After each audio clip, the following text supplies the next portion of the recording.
C'est bon. C'est bon? Ok, Bien. excusez-moi. Donc, Les aléas du direct. Donc c'est bon, ouais, du c'est coup, ça.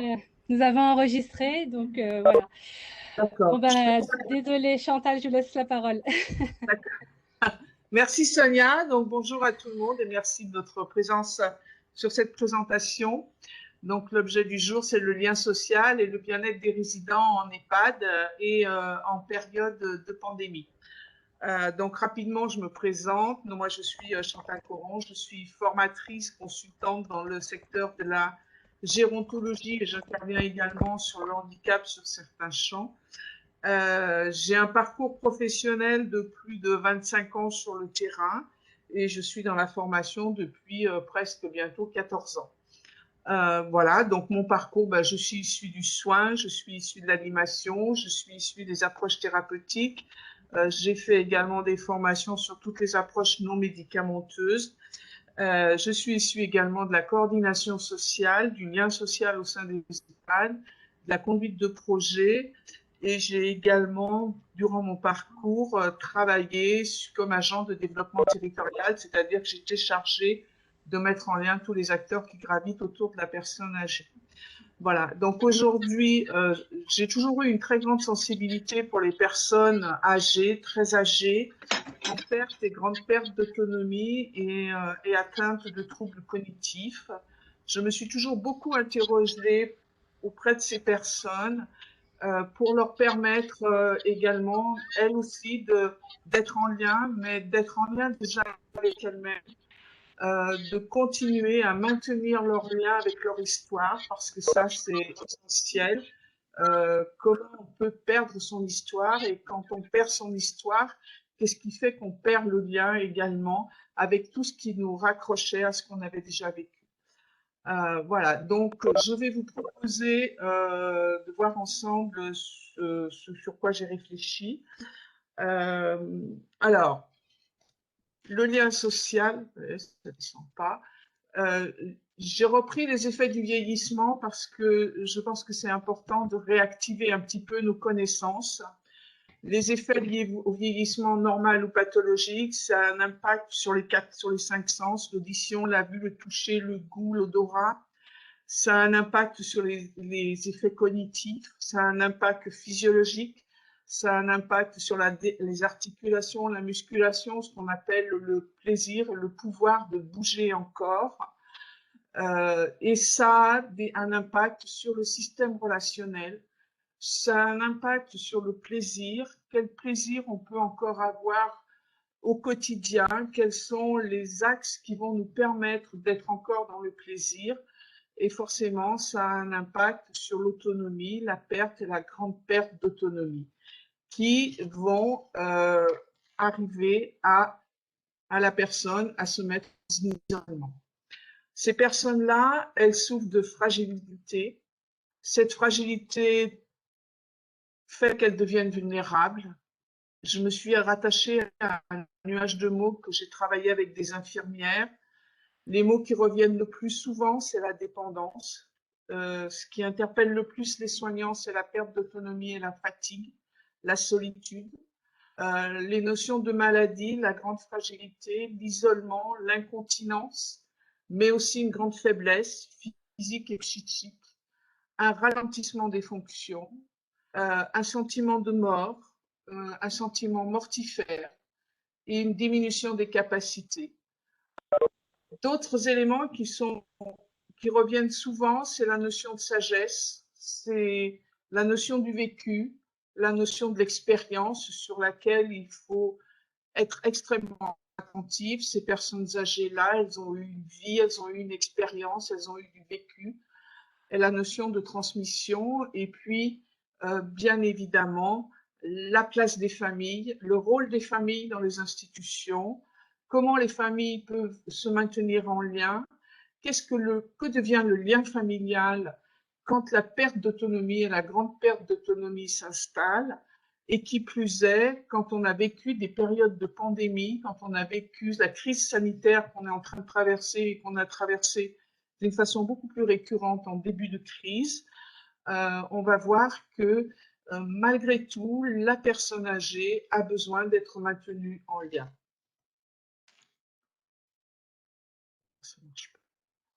Alors, j'ai remis rapidement une définition des fonctions cognitives. Les troubles cognitifs, c'est un terme utilisé pour décrire la détérioration des processus mentaux, de la mémoire, du jugement, de la compréhension et du raisonnement. Ces troubles cognitifs, la personne âgée, qu'elle soit atteinte des effets du vieillissement normal ou du vieillissement pathologique, elle va en souffrir. Lorsque les processus mentaux de la mémoire sont atteints, lorsqu'on n'a plus une capacité de juger une situation, quand on n'a plus la possibilité de comprendre une situation, on perd la capacité de raisonner face à une situation. Ce qui fait que, au sein des institutions, les résidents vont avoir ce qu'on va appeler des attitudes comportementales que parfois on ne comprendra pas. C'est lié aux troubles cognitifs, mais c'est également lié à les effets du vieillissement qui progressent et à toutes les maladies neurologiques dégénérescentes telles la maladie d'Alzheimer.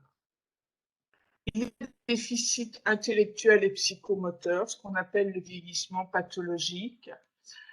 Le rythme et la manière de dégradation des facultés cognitives diffèrent d'une personne à l'autre, mais chaque cas est spécifique. Ça veut dire quoi? Ça veut dire que chaque personne est un individu à part entière. Alors, le plus atteint, c'est la mémoire à long terme. La mémoire à court terme, comme la mémoire du travail, est atteinte également. La mémoire explicite, c'est les souvenirs dont on a conscience. La mémoire sémantique, c'est l'information théorique des apprentissages. La mémoire épisodique, c'est la mémoire des événements, des émotions, du souvenir. On va beaucoup s'appuyer sur cette mémoire pour permettre aux résidents d'être maintenus dans le lien. Et puis, il y a la mémoire émotionnelle. La mémoire émotionnelle aussi, c'est la mémoire inconsciente. C'est celle qui va réactiver des souvenirs. C'est nous, notre Madeleine de Proust, on va dire. Et puis, la mémoire des automatismes, la mémoire des gestes, la mémoire procédurale. On verra que la personne a besoin d'aide pour lui permettre de réactiver ses mémoires et lui permettre de se réinscrire dans un quotidien qui va lui permettre de renouer du lien. Alors, la pandémie et le confinement, il y a eu des conséquences. La personne âgée avec des troubles cognitifs majeurs, on a pu se rendre compte qu'il y avait une incompréhension pour l'ensemble des résidents. Le syndrome de désorientation, pour beaucoup, s'est accentué. Il y a eu, pour certains, de la dépression, de l'isolement, de la grande tristesse. J'ai pu, pendant ce temps de pandémie, travailler au sein de plusieurs institutions pour accompagner les soignants, les écouter. Pour beaucoup, ils étaient démunis face à cette tristesse de la part des résidents. Ils étaient démunis face à cette dépression qui s'installait, qui augmentait. On a identifié également des troubles de l'alimentation. On a identifié également des chutes qui devenaient beaucoup plus récurrentes, à des moments complètement inopinés. On a identifié des aggravations des troubles cognitifs, des aggravations des troubles temporospatiaux. J'ai pu rencontrer une équipe qui a eu énormément de difficultés lorsqu'à un moment du confinement où le confinement devenait important, avait énormément de difficultés à aider les personnes qui souffraient de troubles cognitifs à se maintenir dans des espaces où elles pourraient être protégées, c'est-à-dire leur chambre. Elles n'avaient pas les clés, ils ne comprenaient pas et elles étaient vraiment, vraiment démunies. Il y a eu des troubles du sommeil, il y a eu des troubles des comportementaux en augmentation, tels que les cris, qui sont un trouble comportemental, tels que la déambulation, tels que les gestes aussi, l'opposition, l'agressivité aussi a augmenté, les troubles du langage, tels que le mutisme, la perte des mots qui engendre le vide de la pensée, ont été identifiés. Le vide de la pensée, c'est terrible, c'est qu'à un moment donné, on n'a plus de mots à mettre sur sa pensée. Et puis un sentiment d'abandon et d'oubli qui était récurrent et qui a aussi participé à développer des troubles comportementaux. Chez les personnes qui avaient une désorientation passagère, chez les personnes qui étaient, on va dire, sans troubles cognitifs identifiés, qui souffraient des effets du vieillissement, mais qui n'avaient pas des troubles cognitifs identifiés en termes de pathologie, on s'est rendu compte que ces personnes-là manifestaient des troubles de la désorientation passagère, parfois récurrentes. Il y a eu également de la dépression, beaucoup d'isolement, énormément de tristesse, beaucoup de pleurs. Des troubles de l'alimentation qu'on a retrouvés également, des pertes d'équilibre, des chutes. Certains, je me souviens d'une aide-soignante qui me disait à un monsieur qui n'avait aucun trouble identifié dans son équilibre, s'est mis à faire chute sur chute sur chute pour finalement se retrouver dans un état, alors qu'il avait été identifié comme non porteur du Covid. Oui, il avait des chutes récurrentes et son état était pas loin de la gravatérisation. Des troubles cognitifs légers, troubles dans l'espace et dans le temps, ne plus savoir se repérer dans le temps. Alors on sait qu'avant le confinement et avant cette pandémie, les personnes ont besoin d'être aidées pour se repérer dans le temps. La pandémie et le confinement ont accentué ces troubles. Des troubles du sommeil. Chez les personnes âgées sans troubles cognitifs identifiés, on a vu des développements de troubles comportementaux. 2 personnes qui m'ont été citées par une équipe, elles se sont même demandé s'il n'y avait pas eu des antécédents psychiatriques chez certaines personnes qui jusqu'alors n'avaient pas été identifiées. Il y a eu de l'agressivité, il y a eu des attitudes opposantes, il y a eu des attitudes de refus également. Il y a eu chez ces personnes âgées sans troubles cognitifs des altérations du langage.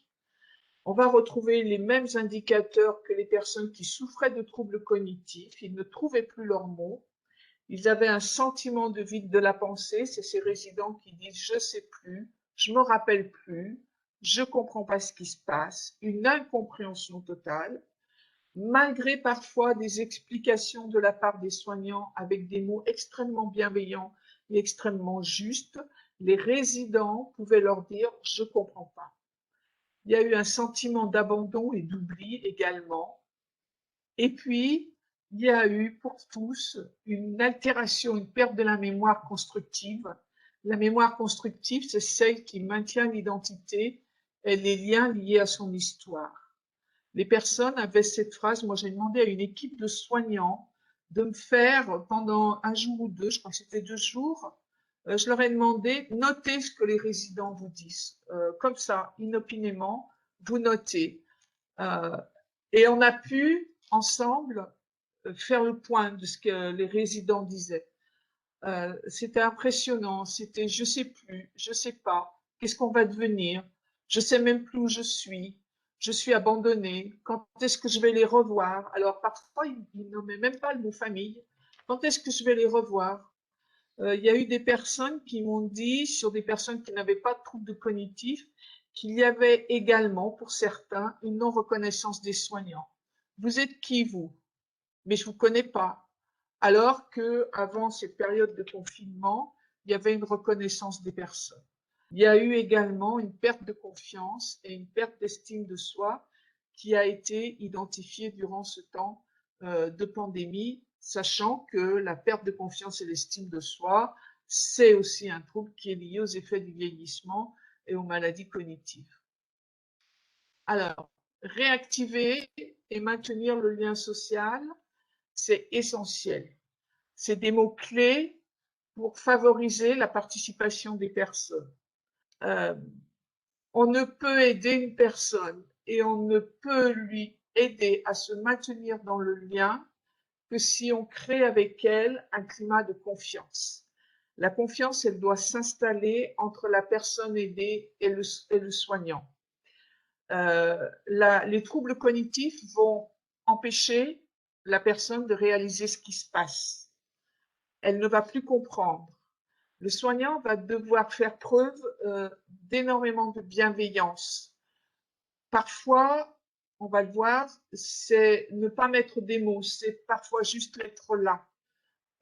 C'est être dans une écoute, dans beaucoup d'empathie, j'irai même plus loin, qui va jusqu'à la congruence. Son approche, elle doit instaurer ce climat de confiance pour qu'il y ait déjà un premier lien qui se fasse. Et puis, deuxième mot-clé, c'est la sécurité. Le sentiment de sécurité est essentiel chez ces personnes âgées. Elles ont besoin de se sentir en sécurité parce qu'elles sont remplies de peurs envahissantes. Si je n'ai pas confiance, je ne me sentirai pas en sécurité. Si je ne me sens pas en sécurité, je vais adopter toutes sortes d'attitudes et de comportements que peut-être vous, en tant que soignant, vous ne comprenez pas parce que soit je n'aurai pas les mots justes pour vous exprimer mon manque de sécurité, soit parce que je n'aurai plus les capacités à les exprimer. Autre élément important, la confiance, ça se gagne.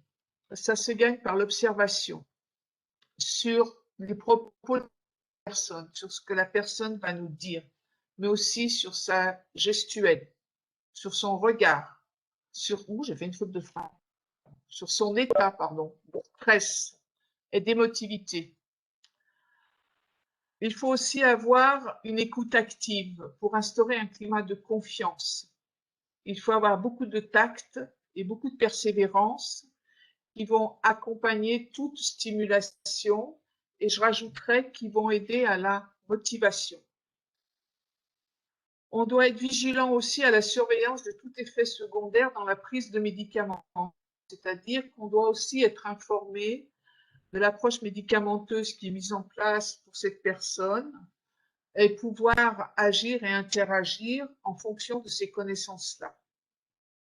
C'est aussi parfois la réponse rapide aux besoins de la personne, c'est-à-dire pouvoir identifier que si la personne n'a pas la capacité à nouer le lien rapidement avec nous qui sommes en phase 2, peut-être qu'il y a un autre besoin qu'on a mal identifié. Les personnes qui auront la capacité de s'exprimer encore pourront vous le dire, mais pas toujours. On va s'appuyer là, on va reprendre les besoins fondamentaux de Virginie Anderson. Est-ce qu'elle n'a pas envie d'aller aux toilettes? Est-ce qu'elle n'a pas mal au ventre? Est-ce qu'elle n'a pas faim? Est-ce qu'elle n'a pas soif? Et on va reprendre tous ces besoins fondamentaux parce que parfois ils empêchent la personne d'être en lien. Et puis surtout, la confiance, ça se gagne par la dignité qui va être respectée. La dignité respectée, ça passe par le langage, ça passe par ce qu'on a vu, le regard, le non-jugement. Le non-jugement aussi passe par les attitudes non verbales.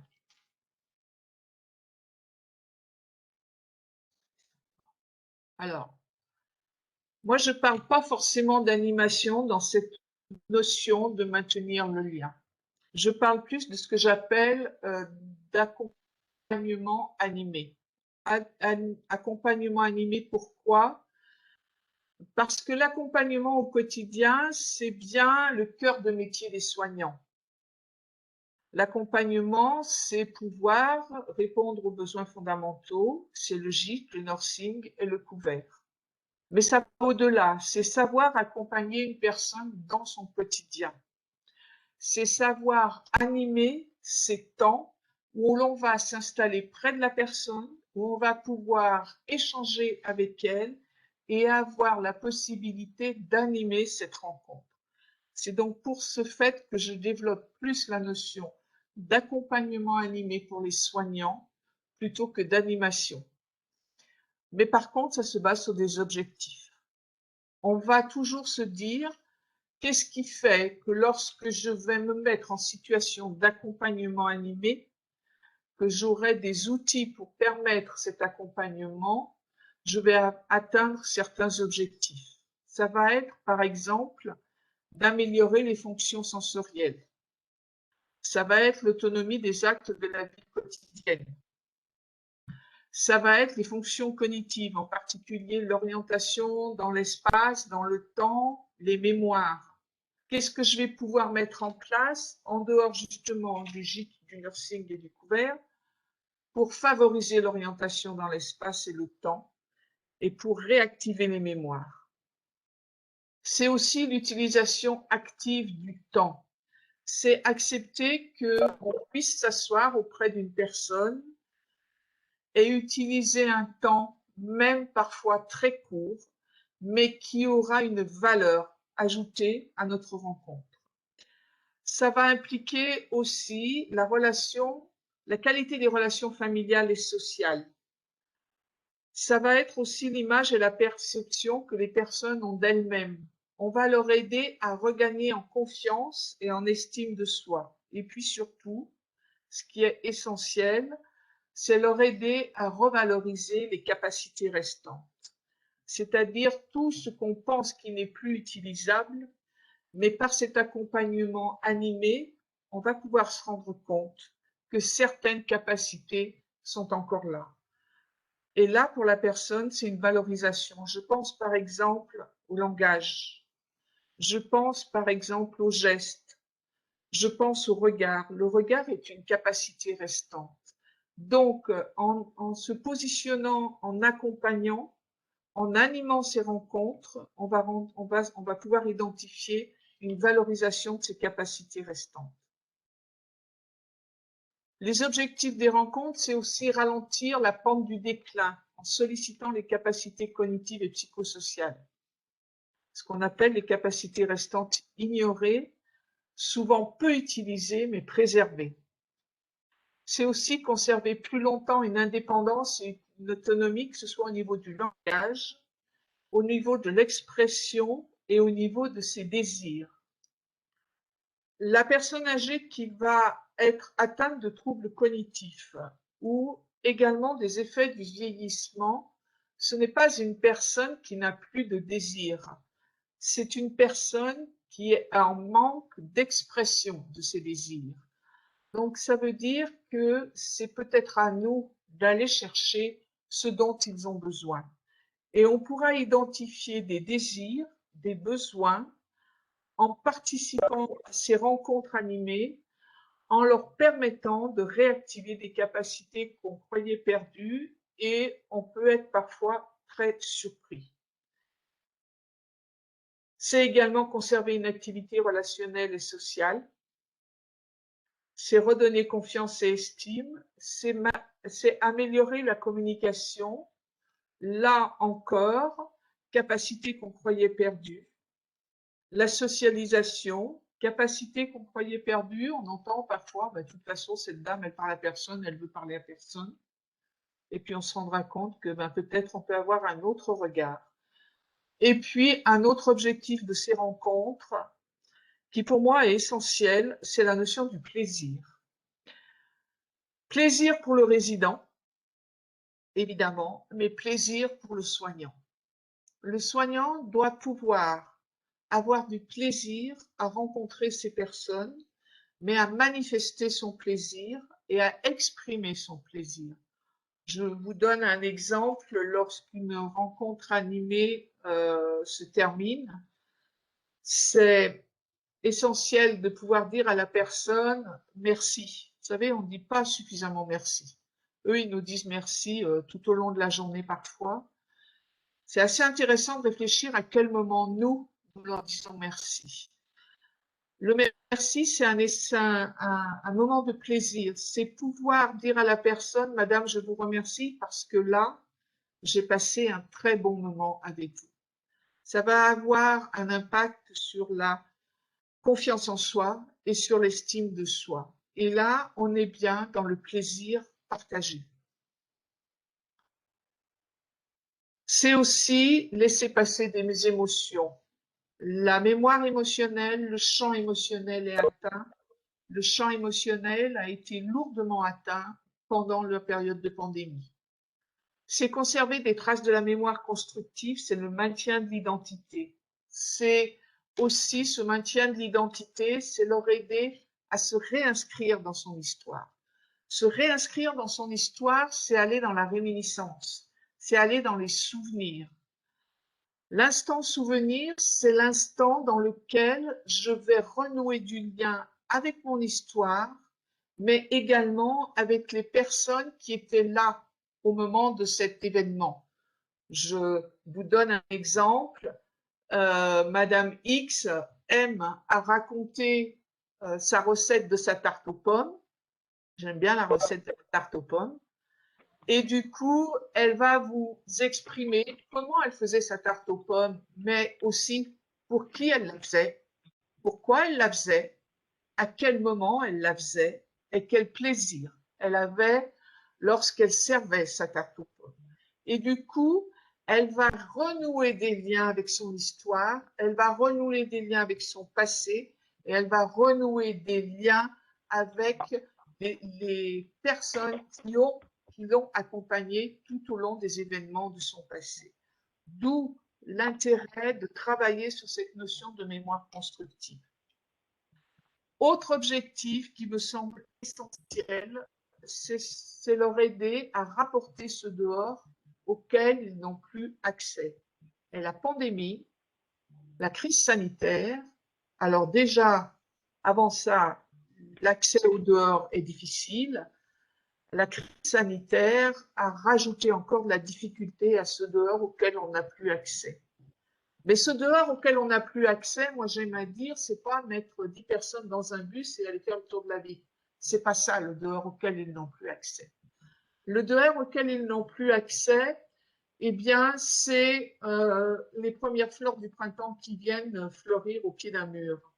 Ce dehors auquel ils n'ont plus accès, c'est la campagne qui se réveille au printemps ou c'est la neige qui tombe en hiver.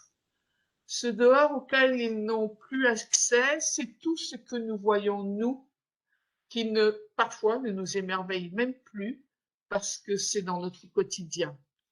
C'est un coucher de soleil, c'est la pénombre de la nuit qui arrive. Leur rapporter ce dehors vers lequel ils n'ont plus accès, ça passe par des outils, ça passe par la photo, mais ça peut aussi passer par une lecture d'un journal, un événement du journal. Ça passe aussi par ce que nous, on va être capable de leur rapporter.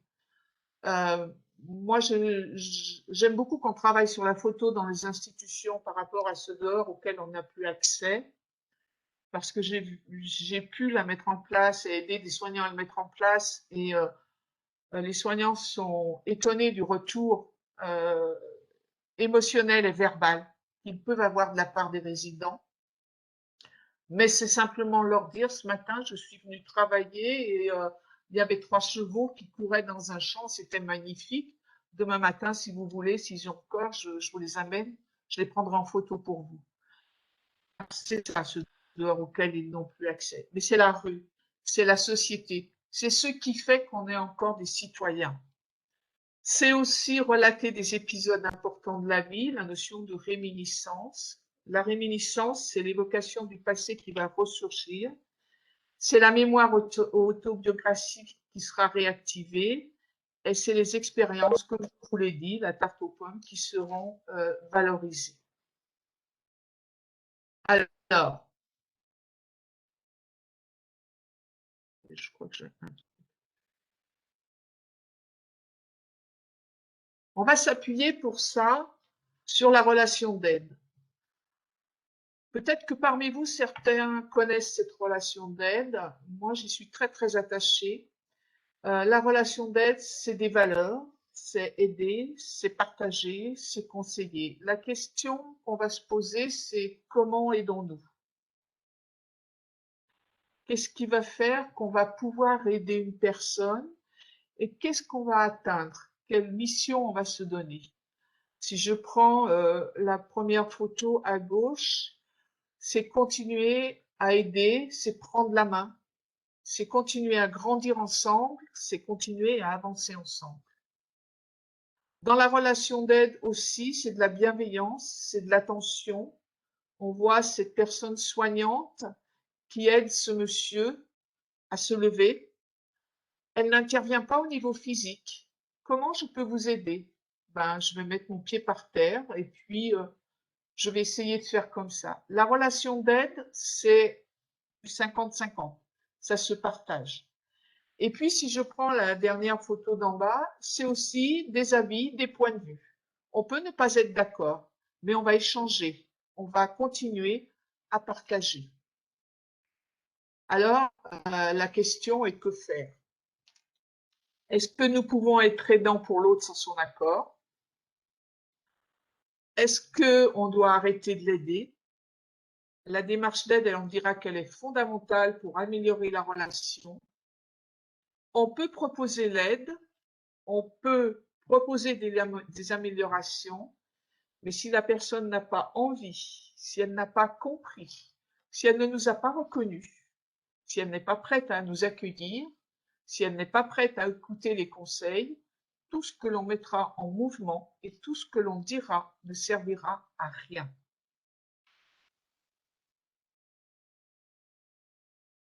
Alors, aider à préserver le lien, participer au bien-être physique et psychique.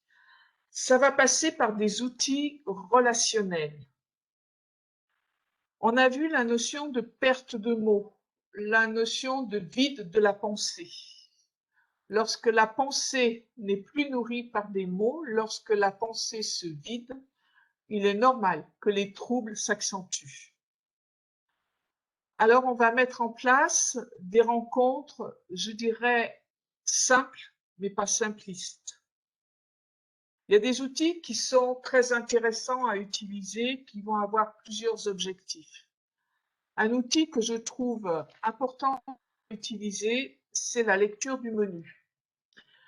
C'est pouvoir échanger avec la personne ce temps de repas. Qu'est-ce que nous allons manger à midi? Mais aller au-delà, puisque par cette lecture du menu du jour, eh bien, on va s'appuyer sur la réminiscence. Alors, je vous donne un exemple. Aujourd'hui, au menu, messieurs, dames ou madame, parce que ça peut se faire en groupe de 2 ou 3 personnes autour d'une table, quand ils viennent à table à midi, mais ça peut se faire aussi en individuel. Et le confinement fait qu'il y a eu énormément d'individualité dans les repas. Eh bien, madame, aujourd'hui, nous avons des carottes râpées, mais on va aller au-delà. On va lui aider à exprimer, elle, quelles sont les recettes que vous connaissez avec des carottes? Racontez-moi. C'est important de pouvoir leur dire, moi j'aime beaucoup ce mot, racontez-moi, dites-moi. Alors vous verrez une personne qui vous dira, ben moi les carottes râpées, j'en mangeais pas tant que ça, parce que c'est pas forcément leur génération. Mais moi je les faisais bouillir et je les faisais en carottes, je sais plus comment on appelle ça, en daube, en bœuf ou en autre préparation, carottes persillées, etc., etc. Elle va se réinscrire dans son histoire.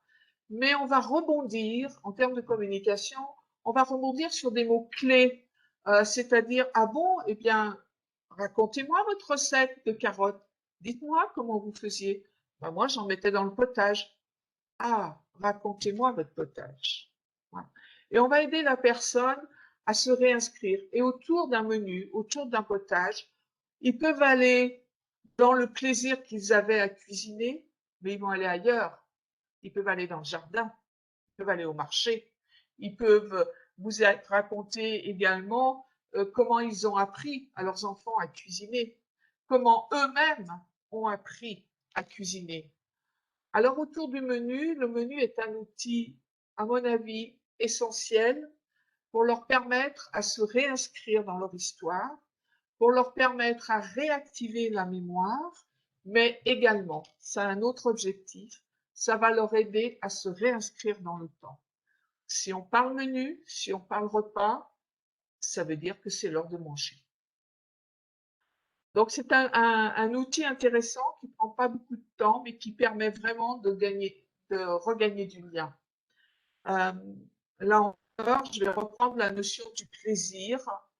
Ça prend pas beaucoup de temps, mais c'est pouvoir dire à la personne, cette rencontre, elle peut durer 4-5 minutes, peut-être moins, peut-être plus, mais c'est dire à la personne merci. Merci parce que là, avec vous, je viens de passer un très, très bon moment. Vous m'avez appris beaucoup de choses. Et on va retrouver la notion de transmission. Autre outil qui est intéressant à utiliser, qui s'appuie sur la mémoire sémantique, c'est les fables et les contes, et principalement les fables de La Fontaine. Les fables de La Fontaine, c'est du sémantique. Peut-être que parmi vous, il y en a qui les ont déjà utilisées.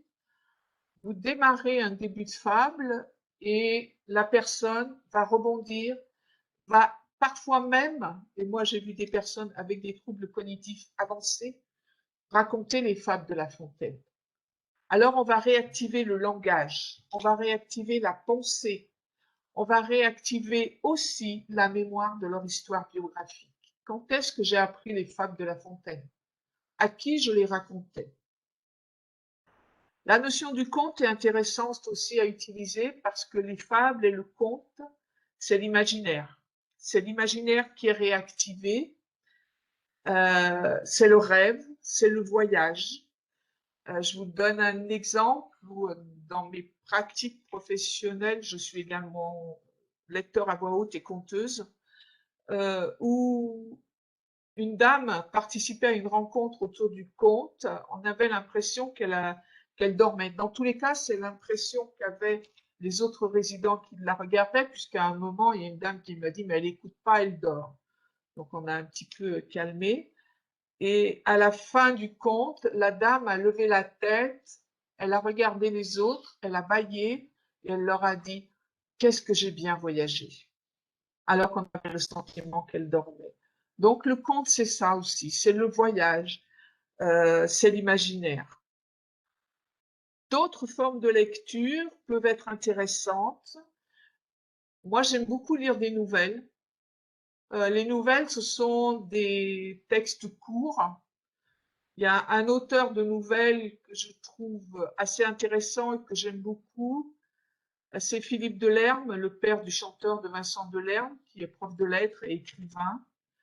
Et il a écrit un livre magnifique de nouvelles qui s'appelle La première gorgée de bière et les minuscules petits plaisirs. Et Philippe Delerme, il a une écriture qui vous fait voyager, il a une écriture qui vous remplit de couleurs, qui vous remplit d'odeurs, qui réactive des émotions. Et je vous donne un exemple où il a une écriture d'une nouvelle qui s'appelle L'odeur des pommes dans la cave. Et il raconte l'odeur des pommes dans la cave. Ça dure 1 page et demie. Ça ramène c'est une Madeleine de Proust pour certains. Ça ramène à des histoires de vie, ça ramène à des choses qu'ils ont connues, ça ramène à des odeurs. Ça va plus loin puisque moi, je l'avais lu cette histoire et un monsieur m'avait raconté sa mère qui lui faisait régulièrement des tartes aux pommes. Après, on va constamment les rechercher. Ils vont constamment les rechercher dans leur mémoire, ce qui va faire lien avec des mots qui font écho dans leur pensée. On est toujours là-dedans. Écho dans leur pensée. Donc Philippe Delerme a ce livre de nouvelles que je trouve très très intéressant. Après, moi, ce que j'aime dire dans la lecture, il ne faut pas que ça dure trop longtemps,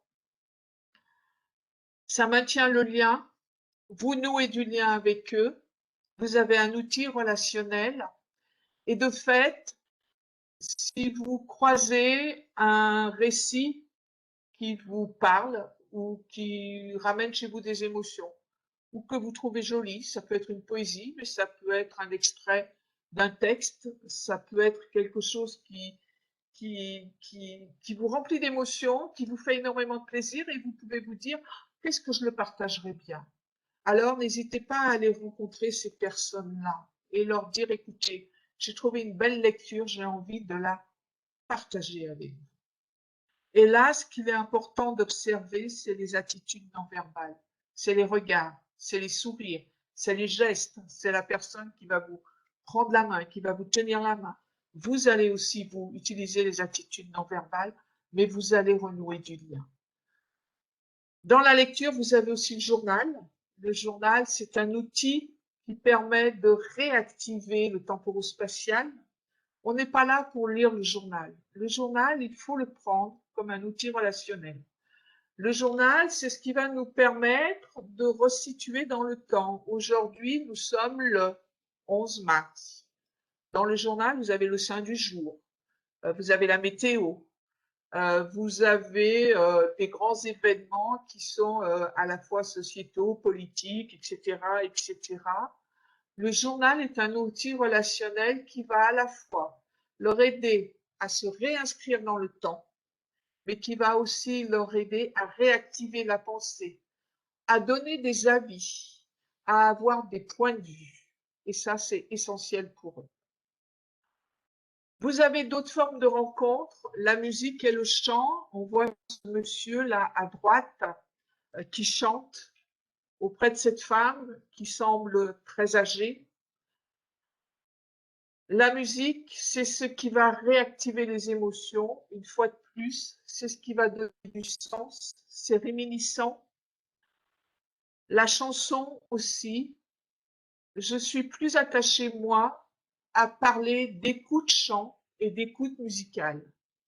L'écoute chant et l'écoute musicale, on n'est pas forcément là pour faire chanter les personnes. On va être là, une fois de plus, pour partager avec eux un temps d'écoute. On peut écouter avec eux. On peut ne pas chanter. On peut écouter avec eux une très belle chanson d'Édith Piaf. Ça demande de la part des soignants, des personnes qui accompagnent, d'avoir une posture bienveillante, mais aussi d'accepter, qui est parfois un peu difficile, de se taire et d'écouter avec eux. En toute simplicité, en toute bienveillance. Et là, ce qu'il est essentiel en termes de lien, c'est d'observer toutes les attitudes non verbales. On ne demande pas à la personne de chanter à tue-tête. Elle est là pour écouter avec nous une belle chanson d'Édith Piaf. Et vous verrez, comme on l'a vu tout à l'heure, des capacités qu'on croyait perdues se réactiver. Vous verrez des personnes qui parlaient peu ou plus se mettre à chanter. Vous verrez des têtes se relever. Vous verrez des regards. Attachez-vous au regard. Le regard maintient le lien. Pareil pour l'écoute musicale. On peut écouter des grands airs d'accordéon assis auprès d'une personne et ne pas danser. Mais on va avoir ce privilège, parce que pour moi c'est un privilège, de partager ces grands chants d'accordéon, ces grandes musiques d'accordéon qu'eux ont tant aimé et tant écouté. Et là, pour l'avoir beaucoup pratiqué, l'écoute musicale, le champ émotionnel est réactivé.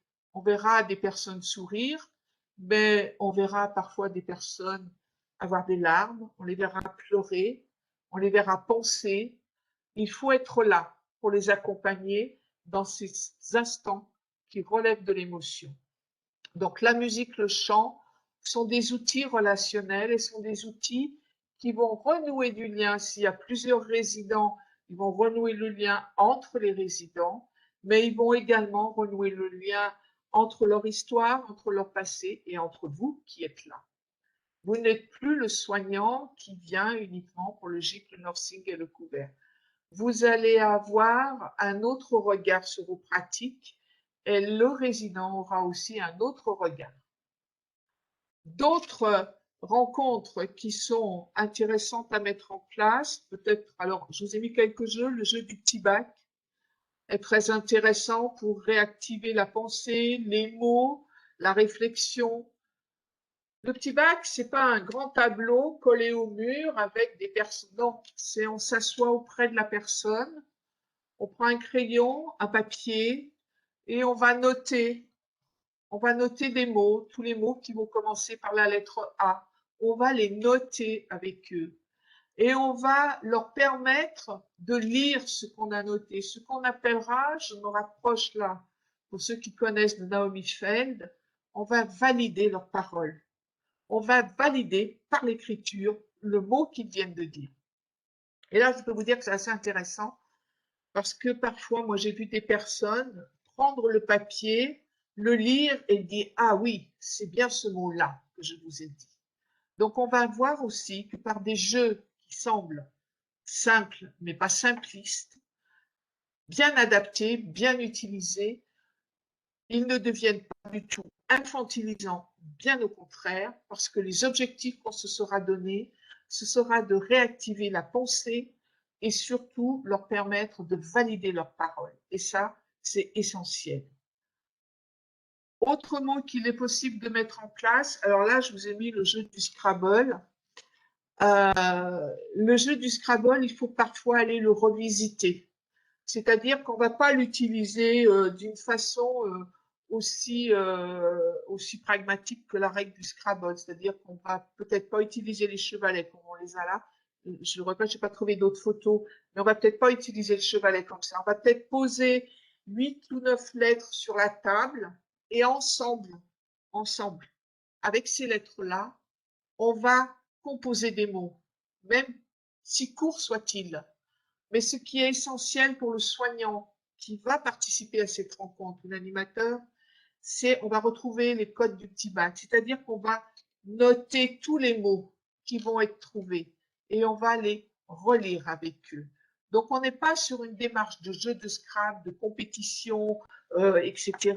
Non, le jeu de Scrabble devient un outil qui va permettre de réactiver des capacités cognitives, qui va permettre de réactiver les mots, de réactiver la pensée et surtout l'importance d'écrire ce qu'ils vous disent et de le relire avec eux qui va valider leur pensée et leurs mots. On peut aller plus loin avec certains, c'est-à-dire que telle composition du Scrabble, je ne sais pas n'importe quel mot, a rapporté 8 points. Voilà, le mot, madame, a fait que vous avez fait 8 points. À la fin, on a 5-6 mots. Et alors, avec eux, parce que dans la mémoire sémantique, le calcul mental est maintenu très longtemps. Donc, ce qui est assez intéressant, c'est qu'une fois qu'on a validé les mots avec eux, on va compter 8 plus 4, plus 5, plus 3. Et là, on est étonné, même avec des personnes qui vont souffrir de troubles cognitifs, de pouvoir observer leurs capacités restantes qu'on croyait perdues. Donc, assez intéressant à utiliser.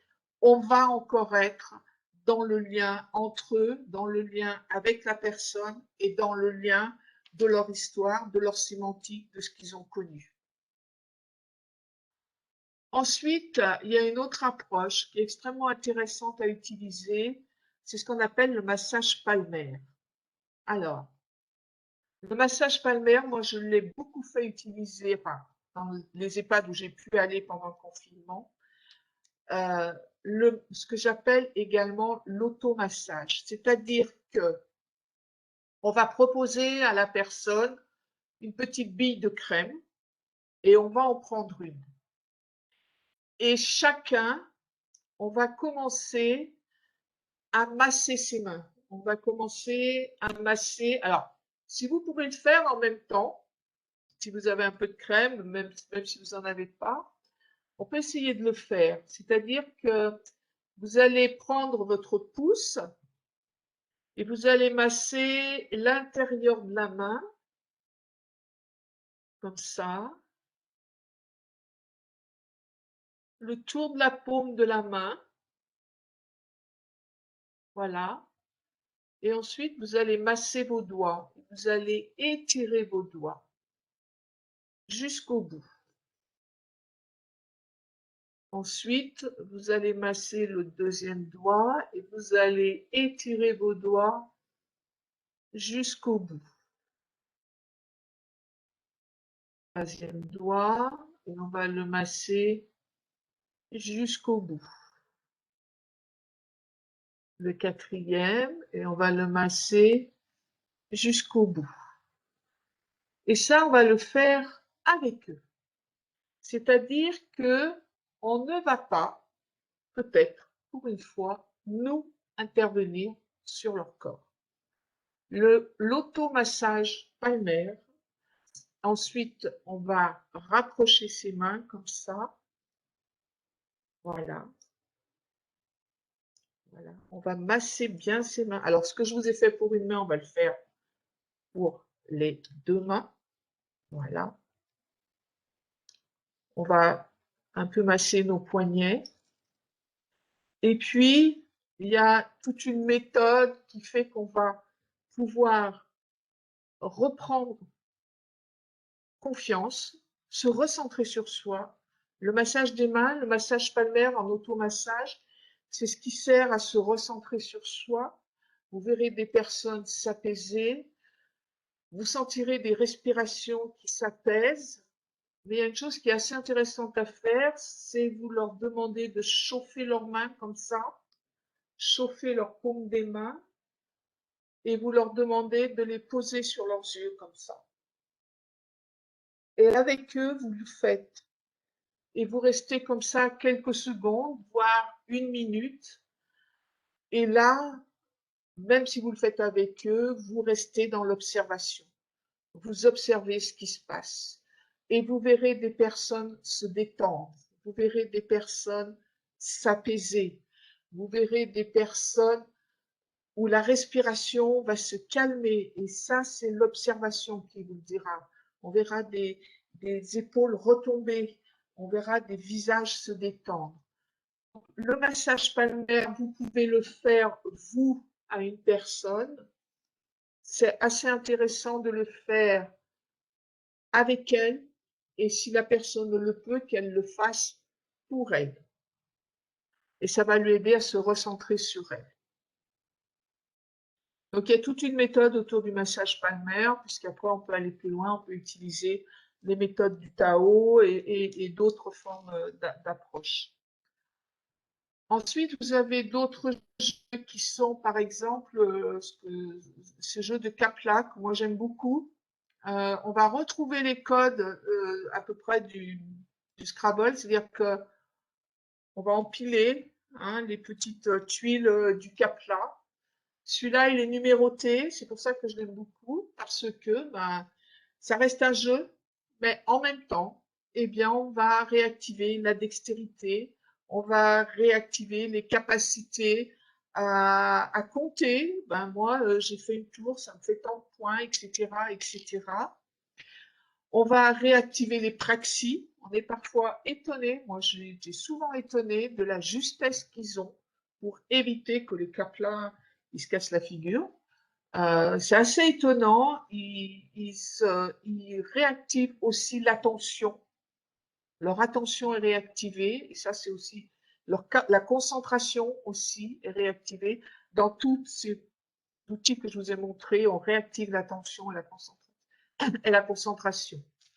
Et puis, vous avez aussi la notion, le plaisir de bouger. Continuer à bouger. Continuer à bouger, ça va passer par des outils relationnels. On peut prendre un ballon, mais on va le faire avec eux. C'est pas madame, prenez un ballon, levez-le. C'est on s'assoit en face de la personne ou des personnes et on lève le ballon, on redescend le ballon. Alors là, je vous apprends peut-être rien parce qu'il y a pas mal de séances de gym douce qui s'installent dans les EHPAD. Là, le public qu'on vise, généralement, il ne va pas trop aux séances de gym douce. Donc, c'est aller vers cette grande perte d'autonomie et avec eux, monter un ballon, descendre un ballon, le passer sur le côté, d'un autre côté, etc. Là, on est à nouveau dans le lien, on est dans le plaisir de bouger, on est dans le plaisir de bouger son corps. Là, je vais plus loin. Ces types de rencontres que je vous ai décrites là, la plupart peuvent être proposés à des personnes en très grande perte d'autonomie. La lecture est très agréable chez des personnes maintenues en chambre. Vous vous installez auprès de la personne et vous leur faites un quart d'heure de lecture. Ne vous attendez peut-être pas à avoir les mêmes retours qu'une personne qui a encore des capacités physiques et psychiques, mais observez les attitudes non verbales. Le journal, il a ses limites, le petit bac et le Scrabble aussi. Le plaisir de bouger, c'est aussi, pourquoi pas, aider une personne maintenue en chambre, couchée aussi, à avoir un ballon dans les mains. Mon parcours professionnel a fait que j'ai travaillé dans les services de neuro, dans de la très très grande perte d'autonomie physique et psychique. Et on avait des instants de journée où on allait aider les personnes maintenues en chambre, couchées, à maintenir leur corps en mouvement. Donc ça passait par des outils, c'était souvent des balles, des ballons, mais ce qu'il faut observer, c'est le plaisir qu'ils ont à pouvoir continuer à bouger. Alors, je vous ai mis la peinture. La peinture, ça reste une approche qu'il est possible de mettre en place. Euh, je dirais que c'est vous qui les connaissez mieux, c'est vous qui savez si c'est possible, mais c'est aussi vous qui avez aussi cette sensibilité-là. Donc, mettre en place des rencontres autour de la peinture, c'est toujours avec le résident, c'est-à-dire que vous faites partie intégrante de l'atelier, entre guillemets, peinture, c'est-à-dire que vous aussi, vous allez peindre avec eux. Alors, vous pouvez vous donner des thématiques, ça peut être des bouquets, comme on le voit là, ça peut être, moi j'avais fait une rencontre autour des chapeaux, je leur avais dessiné des chapeaux et chacun peignait un chapeau. C'était assez intéressant, les résultats qu'on avait pu avoir. Il faut de la méthode. C'est un lieu qui est adapté, c'est un environnement calme, c'est des temps courts, c'est des méthodes de communication adaptées, identifier que les besoins fondamentaux ne sont pas perturbés, c'est-à-dire que ce soit au bon moment, accepter que la rencontre puisse être en individuel avec un ou deux, parfois trois résidents, des outils adaptés à la situation. Ça veut dire également qu'il faut concevoir, ça veut dire qu'il faut se fixer des objectifs, ça veut dire qu'il faut planifier, ça veut dire qu'il faut savoir évaluer et au-delà d'évaluer, c'est aussi tracer, c'est-à-dire transmettre. Transmettre ce qu'on a pu observer euh, de ce qui a pu se passer pendant ce temps-là. Qu'est-ce qu'on a observé? Est-ce que Madame X a réactivé le langage? Est-ce que Monsieur Y était plus apaisé? Est-ce que nous avons pu identifier que le lien déjà entre elle et moi se renouait? Est-ce qu'elle s'est réinscrite dans le temps, dans l'espace? Est-ce qu'elle a su communiquer des situations connues? Est-ce qu'elle a réactivé sa mémoire? C'est important de pouvoir transmettre à l'ensemble de l'équipe ce qu'on a pu observer pendant ces temps de rencontre. Les objectifs, c'est la réceptivité du langage, c'est l'attention et la concentration, c'est le cerveau qui augmente son activité. Ça rejoint ce que je vous ai dit tout à l'heure, c'est se réinscrire dans son histoire, dans ses goûts, dans ses passions. C'est redévelopper l'imaginaire par les mots qui rouvrent des territoires. C'est les fonctions cognitives qui sont réactivées. C'est la projection des émotions. C'est le langage, la mémoire et l'attention. C'est les paramètres de confort. Et c'est aussi leur permettre et leur aider à verbaliser des sensations. Voilà ce que j'avais à vous présenter qui participe au maintien du lien et qui va favoriser le bien-être et le confort de la personne âgée maintenue en institution en perte et grande perte d'autonomie. Merci à vous. Maintenant, je vous propose de répondre aux questions. Je ne sais pas si Sonia est encore là. Oui, merci Chantal. Écoutez, si vous avez des questions, n'hésitez pas à activer votre micro ou bien à rédiger sur le chat votre question et on en prendra connaissance.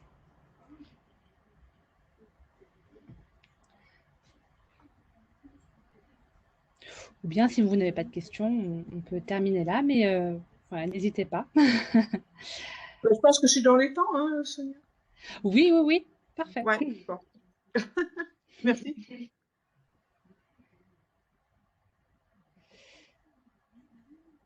Alors, pour les questions, il faut toujours un temps de recul. Donc, moi, Bien sûr.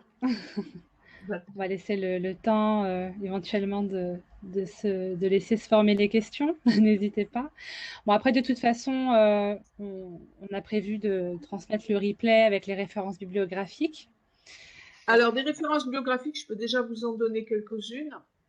Donc, moi, je m'appuie beaucoup sur Christian Bobin, qui a écrit un livre magnifique qui s'appelle La présence pure. Christian Bobin qui dit ben, il faut juste être là. Et donc, c'est un très, très bel ouvrage de Christian Bobin, mais il est également sur YouTube en vidéo. Donc, vous tapez Christian Bobin, La présence pure, et vous avez une magnifique vidéo d'un passage de son livre. Il y a une autre référence que j'aime beaucoup, qui a été écrite par Maryse Grousson. Maryse Grousson, c'est une art thérapeute avec qui j'ai eu la chance de travailler pendant quelques années et qui a écrit un livre magnifique. Elle est artiste peintre. Elle a écrit un livre magnifique qui s'appelle Un jardin Alzheimer. Et dans son livre, elle transmet des situations de peinture qu'elle a mis en place avec des malades Alzheimer. Et elle transmet également tout le recueil de paroles qu'elle a eu dans la mise en place de ces ateliers autour des personnes Alzheimer.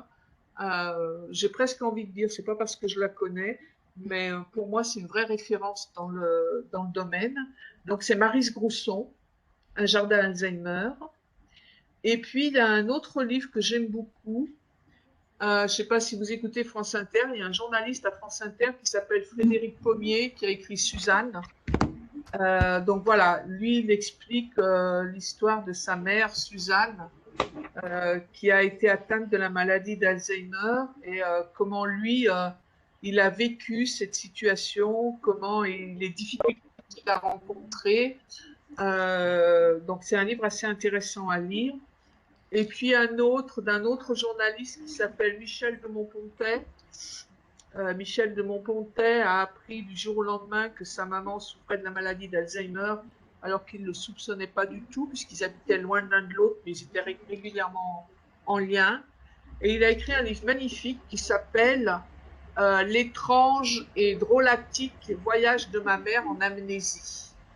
Et il pointe toutes les difficultés auxquelles il a été confronté, il pointe toutes les difficultés à la fois dans sa vie privée, dans sa vie familiale, du lien avec sa mère.